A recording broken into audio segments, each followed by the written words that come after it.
একটি ছোট দ্বীপজাতি কিভাবে বিশ্বের সবচেয়ে বৃহৎ সাম্রাজ্যে পরিণত হলো, কিভাবে ব্রিটেন তার পতাকা গেড়েছিল ভারত, আফ্রিকা, আমেরিকা, অস্ট্রেলিয়া থেকে শুরু করে মধ্যপ্রাচ্যের বুকে। ইতিহাসের সেই অবিশ্বাস্য অধ্যায় ব্রিটিশ সাম্রাজ্য এখন তুলে ধরা হবে আমাদের এই ডকুমেন্টারিতে। সূচনা ও সামুদ্রিক জগতে ব্রিটেনের উত্থান 1500 থেকে 1600 শতাব্দী। 16 শতকের ইউরোপে যখন স্পেন ও পর্তুগাল পৃথিবী জুড়ে উপনিবেশ বিস্তারে ব্যস্ত, তখন ইংল্যান্ড এক অপেক্ষাকৃত গৌণ শক্তি। কিন্তু রানী প্রথম এলিজাবেথের সময়ই বদলে যায় সবকিছু। ব্রিটিশরা বুঝতে পারে বিশ্বের সম্পদ আহরণের চাবিকাঠি লুকিয়ে আছে সমুদ্রপথে। 1588 সালে স্প্যানিশ আর্মাডাকে পরাজিত করে ব্রিটিশরা প্রথমবারের মতো নিজেদের নৌশক্তি প্রতিষ্ঠা করে। এই বিজয়ের মাধ্যমে ইংল্যান্ড আন্তর্জাতিক বাণিজ্যে একটি শক্তিশালী অবস্থান অর্জন করে।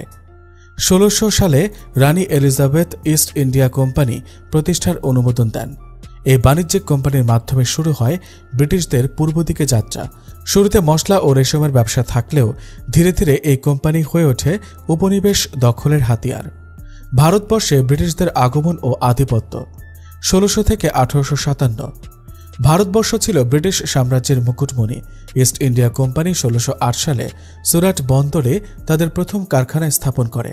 এরপর ধাপে ধাপে মাদ্রাজ, বোম্বে ও কলকাতায় গড়ে ওঠে তাদের শক্ত ঘাঁটি। 1757 সালের বিখ্যাত প্লাসির যুদ্ধে ব্রিটিশদের নেতৃত্বে রবার্ট ক্লাইভ নবাব সিরাজউদ্দৌলাকে পরাজিত করেন। এই যুদ্ধে জয়ের ফলে বাংলা, বিহার, উড়িষ্যার ওপর কোম্পানির প্রভাব প্রতিষ্ঠিত হয়। 1765 সালে মুঘল সম্রাট শাহ আলম ব্রিটিশদের রাজস্ব আদায়ের অধিকার প্রদান করেন। এটি ছিল ভারতের শাসনে ব্রিটিশদের আনুষ্ঠানিক প্রবেশ। এই সময় ইস্ট ইন্ডিয়া কোম্পানি শুধু বাণিজ্য নয়, প্রশাসন, বিচার ও সেনাবাহিনী নিয়ন্ত্রণ শুরু করে। তারা স্থানীয় রাজাদের দুর্বলতা ও আঞ্চলিক দ্বন্দ্বকে কাজে লাগিয়ে একের পর এক অঞ্চল দখল করে নেয়।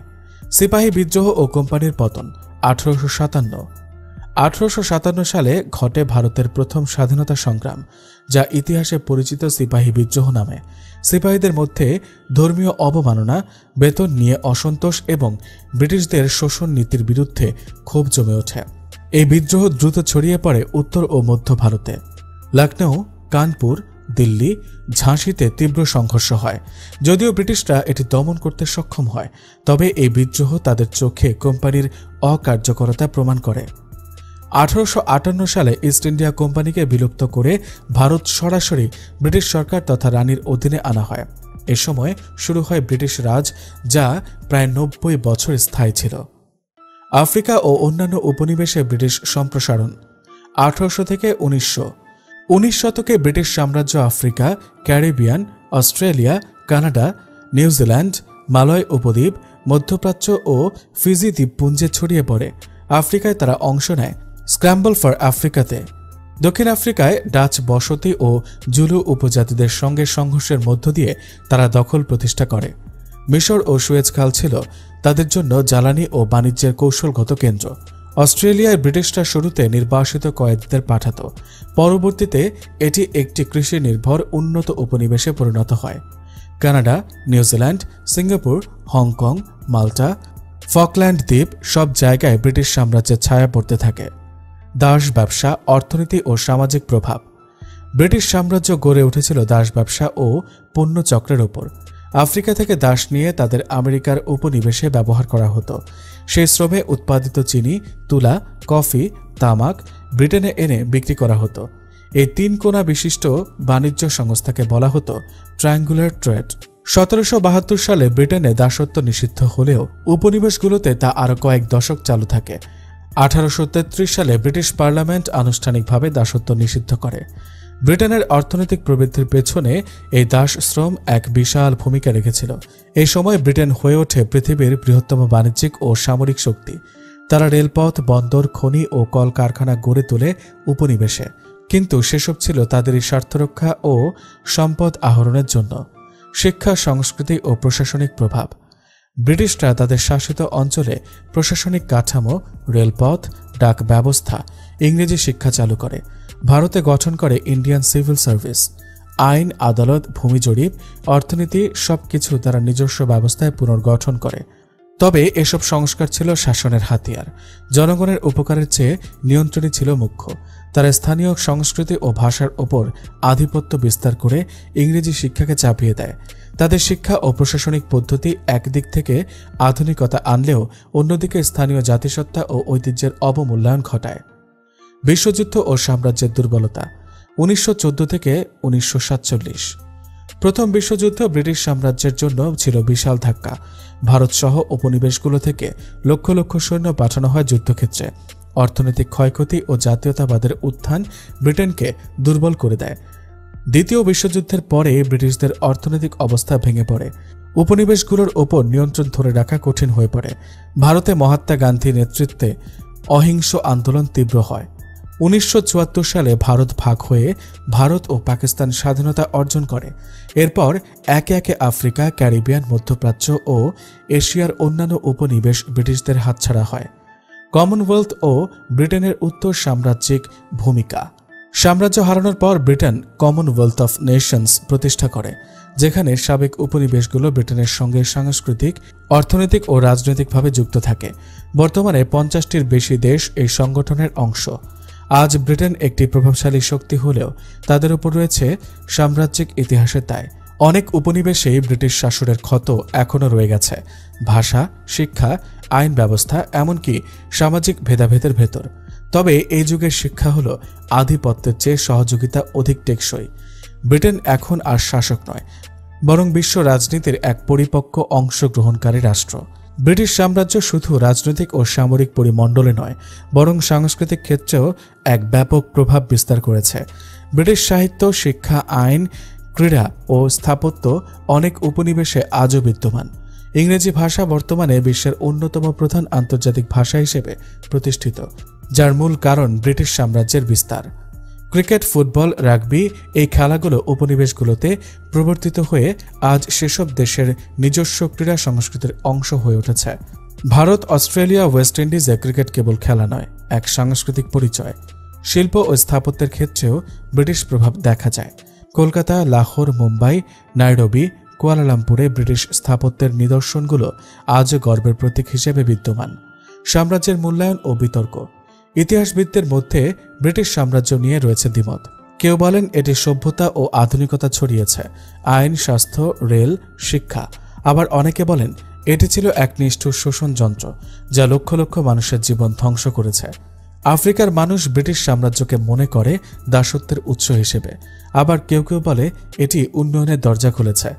ভারতের মতো দেশে ব্রিটিশ শাসন গণতন্ত্র ও আধুনিক শিক্ষা ব্যবস্থার সূচনা করলেও একই সঙ্গে লুণ্ঠন, দুর্ভিক্ষ ও দমন পীড়নও এনেছে। উদাহরণস্বরূপ 1943 সালের বাংলার দুর্ভিক্ষে প্রায় 30 লক্ষ মানুষ প্রাণ হারায়, যেখানে অনেকে মনে করেন ব্রিটিশ নীতি এর জন্য দায়ী। একইভাবে কেনিয়ার মাও বিদ্রোহ দমনে ব্রিটিশদের দমন নীতি মানবাধিকার লঙ্ঘনের নজির হয়ে আছে। ব্রিটিশ সাম্রাজ্যের পতনের পরে বিশ্ব রাজনীতি। ব্রিটিশ সাম্রাজ্যের পতনের পর বিশ্ব রাজনীতিতে একটি নতুন যুগের সূচনা হয়। একদিকে মার্কিন যুক্তরাষ্ট্র ও সোভিয়েত ইউনিয়নের উদয়, অন্যদিকে ব্রিটেন হয়ে পড়ে তুলনামূলক দুর্বল।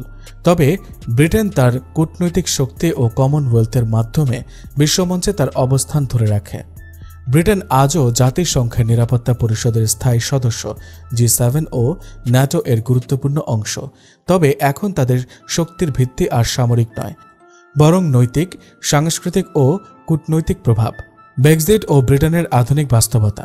সাম্প্রতিক বছরগুলোতে ব্রেক্সিটের মাধ্যমে ব্রিটেন ইউরোপীয় ইউনিয়ন থেকে বেরিয়ে যাওয়ার সিদ্ধান্ত নেয়, যা অনেকের মতে তাদের সাম্রাজ্যিক অতীতের এক প্রকার প্রতিধ্বনি।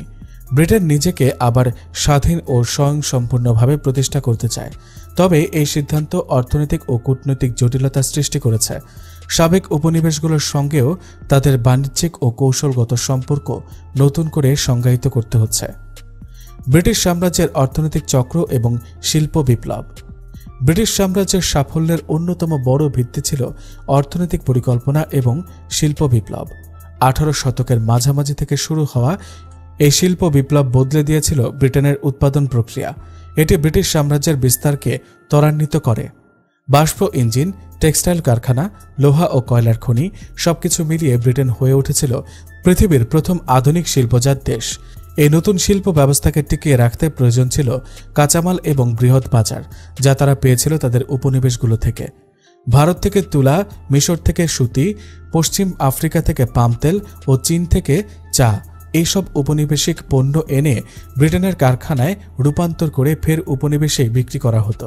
এই চক্রে ব্রিটেন লাভবান হলেও উপনিবেশিক দেশগুলোর নিজস্ব শিল্প ও কৃষি নির্ভর অর্থনীতি ধ্বংস হয়ে যায়। ব্রিটিশ নারীদের ভূমিকা ও সমাজে পরিবর্তন।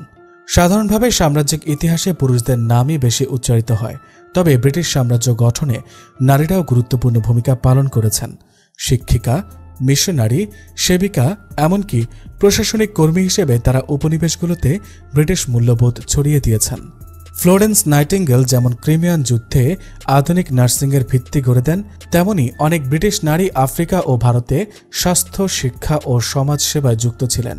যদিও এক অর্থে তাদের কাজও সাম্রাজ্যিক নীতিরই অংশ ছিল, কিন্তু তা স্থানীয় জনজীবনে প্রভাব ফেলেছিল অস্বীকার করা যায় না।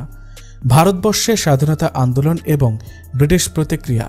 ভারতবর্ষে ব্রিটিশ শাসনের বিরুদ্ধে আন্দোলন কেবল 1940-এর দশকে নয়, বরং 19 শতকের শেষ দিক থেকে শুরু হয়। বাল গঙ্গাধর তিলক, লালা লাজপত রায়, বিপিন চন্দ্র পালের মতো নেতা স্বরাজের দাবি তোলেন। 1919 সালে জালিয়ানওয়ালাবাগ হত্যাকাণ্ডের মতো ঘটনা ব্রিটিশ দমন নীতি প্রকাশ্যে আনলেও এটি আন্দোলনকে আরও বেগবান করে। মোহনদাস করমচাঁদ গান্ধীর নেতৃত্বে অহিংস অসহযোগ আন্দোলন, খিলাফত আন্দোলন, লবণ মার্চ সব মিলিয়ে ভারতবাসীর মধ্যে স্বাধীনতার আকাঙ্ক্ষা তীব্রতর হয়। ব্রিটিশরা একদিকে প্রশাসনিক সংস্কার আনলেও অন্যদিকে বিচ্ছিন্নতাবাদ ও সাম্প্রদায়িক বিভাজন নীতির আশ্রয় নেয়। পাকিস্তান ও ভারতের বিভাজন তারই পরিণতি, যা ইতিহাসে রক্তাক্ত অধ্যায় হয়ে রয়েছে। ব্রিটিশ সাম্রাজ্যের শিক্ষা ব্যবস্থার দীর্ঘমেয়াদী প্রভাব। ব্রিটিশরা উপনিবেশে শিক্ষা ব্যবস্থার আধুনিকীকরণ চালু করেছিল। ইংরেজি ভাষার শিক্ষা, পাশ্চাত্য ইতিহাস, বিজ্ঞান ও দর্শন প্রচলিত হয়। এই শিক্ষা ব্যবস্থার মাধ্যমে এক নতুন মধ্যবিত্ত শ্রেণী গড়ে ওঠে, যারা একদিকে ব্রিটিশ শাসনের সমালোচক, আবার অন্যদিকে তার সুবিধাভোগী। এই শ্রেণীর মধ্য থেকেই অনেক স্বাধীনতা সংগ্রামী, সাংবাদিক, আইনজীবী ও রাজনীতিবিদের উত্থান ঘটে। ফলে বলা যায়, ব্রিটিশদের শিক্ষানীতি একসময় তাদের বিরুদ্ধে জনমত গড়ে তুলতে সহায়ক হয়। তবে এই শিক্ষার প্রসারে স্থানীয় ভাষা, সাহিত্য ও সংস্কৃতির অবমূল্যায়ন হয়। বহু ভাষা ও সাহিত্যের ধ্বংসের পেছনে ব্রিটিশ এককেন্দ্রিক শিক্ষানীতির ভূমিকা ছিল। ব্রিটিশ সাম্রাজ্য ও ধর্মীয় প্রভাব। ব্রিটিশ সাম্রাজ্য তার উপনিবেশগুলোতে শুধু রাজনীতি ও অর্থনীতি নয়, বরং ধর্মীয় প্রভাবও বিস্তার করেছে। খ্রিস্ট ধর্ম প্রচারের নামে বহু মিশনারিকে উপনিবেশে পাঠানো হয়। এসব মিশনারিরা শিক্ষা, চিকিৎসা ও সমাজ সেবার আড়ালে খ্রিস্টান ধর্ম ছড়িয়ে দেওয়ার কাজ করত। ভারত, আফ্রিকা ও ক্যারিবিয়ান অঞ্চলে হাজার হাজার মানুষ খ্রিস্ট ধর্ম গ্রহণ করলেও এই ধর্মান্তর প্রক্রিয়ায় অনেক সময় সংস্কৃতির সংঘাত দেখা দেয়। স্থানীয় ধর্ম ও বিশ্বাস ব্যবস্থাকে তুচ্ছ জ্ঞান করা হয়, যা গভীর সামাজিক ও ধর্মীয় টানাপোড়েন সৃষ্টি করে। এই ধর্মীয় আগ্রাসনের ফলে অনেক ঐতিহ্যবাহী ধর্মীয় প্রতিষ্ঠান ক্ষতিগ্রস্ত হয়। তবে একই সাথে কিছু ক্ষেত্রে শিক্ষার প্রসার ও স্বাস্থ্য সেবার উন্নতি ঘটায়, যা আজও ওই অঞ্চলগুলোর সমাজে বিদ্যমান। ব্রিটিশ সাম্রাজ্যের সামরিক কাঠামো ও ভারতীয় সৈন্যদের ব্যবহার। ব্রিটিশ সাম্রাজ্য পরিচালনার একটি গুরুত্বপূর্ণ উপাদান ছিল সেনাবাহিনী। তারা নিজ দেশের সৈন্য ছাড়াও উপনিবেশিক দেশগুলোর মানুষদের নিয়োগ করে সামরিক বাহিনী গঠন করেছিল। বিশেষ করে ভারতীয় সিপাহীরা ছিল ব্রিটিশ সাম্রাজ্যের রক্ষা কবচ। তারা আফগান যুদ্ধ, চীন, আফ্রিকা ও এমনকি ইউরোপের যুদ্ধে অংশ নেয়। প্রথম ও দ্বিতীয় বিশ্বযুদ্ধে প্রায় 25 লাখ ভারতীয় সৈন্য ব্রিটিশ বাহিনীর হয়ে যুদ্ধ করে। তবে এই সেবার বিনিময়ে তারা প্রায়শই বৈষম্যের শিকার হতো। বেতন, পদোন্নতি এবং মর্যাদায় ইউরোপীয় সৈন্যদের তুলনায় অনেক পিছিয়ে থাকত ঔপনিবেশিক সৈন্যরা। এই বৈষম্য একসময় তাদের মধ্যে অসন্তোষ সৃষ্টি করে এবং স্বাধীনতা আন্দোলনের পেছনে ভূমিকা রাখে। ব্রিটিশ শাসনের মানসিক ও সাংস্কৃতিক উত্তরাধিকার। ব্রিটিশ শাসনের এক দীর্ঘস্থায়ী প্রভাব হল মানসিক উপনিবেশ বা কলোনিয়াল মেন্টালিটি, যা অনেক দেশে আজও বিদ্যমান। ব্রিটিশ শাসনের সময় স্থানীয় সংস্কৃতিকে নিচু দেখিয়ে ইউরোপীয় রীতিনীতিকে শ্রেষ্ঠ ভাবানো হতো। এই মনোভাব দীর্ঘদিন ধরে জনগণের মধ্যে আত্মবিশ্বাসে ঘাটতি তৈরি করে। ইংরেজি শিক্ষা ব্যবস্থার মাধ্যমে এমন এক শ্রেণী তৈরি হয় যারা নিজেদের সংস্কৃতিকে লজ্জার চোখে দেখে। ফলে স্বাধীনতা অর্জনের পর অনেক উপনিবেশিক দেশে আজও পশ্চিমা ধারণাকে আধুনিকতার মানদণ্ড হিসেবে দেখা হয়। এই মনোভাবের পরিবর্তন এখনও একটি চলমান সংগ্রাম। ব্রিটিশ সাম্রাজ্য ও প্রাকৃতিক সম্পদের শোষণ। ব্রিটিশরা যেখানে শাসন করেছে সেখানেই তারা স্থানীয় প্রাকৃতিক সম্পদের সর্বোচ্চ শোষণ করেছে। ভারত, আফ্রিকা, মালয় উপদ্বীপ সব জায়গায় ব্রিটিশরা খনিজ, বনজ, কৃষিজ ও সামুদ্রিক সম্পদ লুটপাট করে নিয়ে গেছে। ভারতের কয়লা, আফ্রিকার সোনা ও হীরা, মালয়ের টিন ও রাবার সবই ব্রিটেনের কারখানা ও বাজারের জন্য ব্যবহৃত হতো। এতে স্থানীয় জনগণ প্রায় কিছুই পেত না, বরং জমির দখল ও পরিবেশ ধ্বংসের মতো দীর্ঘমেয়াদী ক্ষতি হতো। এই প্রাকৃতিক শোষণ শুধু অর্থনৈতিক নয়, পরিবেশগতভাবেও ক্ষতিকর ছিল। বহু অঞ্চলে বন উজাড়, জলসম্পদের হ্রাস এবং জীববৈচিত্র্যের ধ্বংস এখনও সেই সাম্রাজ্যিক শোষণের চিহ্ন বহন করে। ব্রিটিশ সাম্রাজ্য গর্ব, গ্লানি না শিক্ষা। ব্রিটিশ সাম্রাজ্য ছিল একদিকে সভ্যতা ও উন্নয়নের বাহক, আবার অন্যদিকে এক ভয়ঙ্কর শোষণ যন্ত্র। এই সাম্রাজ্য আমাদের দেখিয়েছে কিভাবে ইতিহাসে ক্ষমতা, লোভ, কৌশল ও আদর্শ একসঙ্গে চলে। আজও বিশ্বব্যাপী ব্রিটিশ প্রভাব পরিলক্ষিত হয়, ইংরেজি ভাষা, আইন, রাজনৈতিক কাঠামো, এমনকি সাংস্কৃতিক রীতিনীতিতে। কিন্তু সেই ইতিহাসের পেছনে রয়েছে ক্ষত, রক্ত এবং বঞ্চনা। ব্রিটিশ সাম্রাজ্য এখন আর নেই, কিন্তু এর ছায়া আজও পড়ে আছে বহু জাতির ইতিহাসে, স্মৃতিতে এবং বাস্তবতায়। ইতিহাস থেকে শিক্ষা না নিলে ভবিষ্যতের পথে অন্ধকার অনিবার্য। তো বন্ধুরা, এই ছিল ব্রিটিশ সাম্রাজ্যের ইতিহাস। আশা করি এই ভিডিওর মাধ্যমে আপনারা অনেক কিছু জানতে পেরেছেন। ভিডিওটি ভালো লেগে থাকলে অবশ্যই একটি লাইক করে আমাদের চ্যানেলটিকে সাবস্ক্রাইব করে দিবেন এবং পরবর্তীতে এরকম আরও ভিডিও দেখতে চাইলে আমাদেরকে কমেন্ট করে জানাতে পারেন।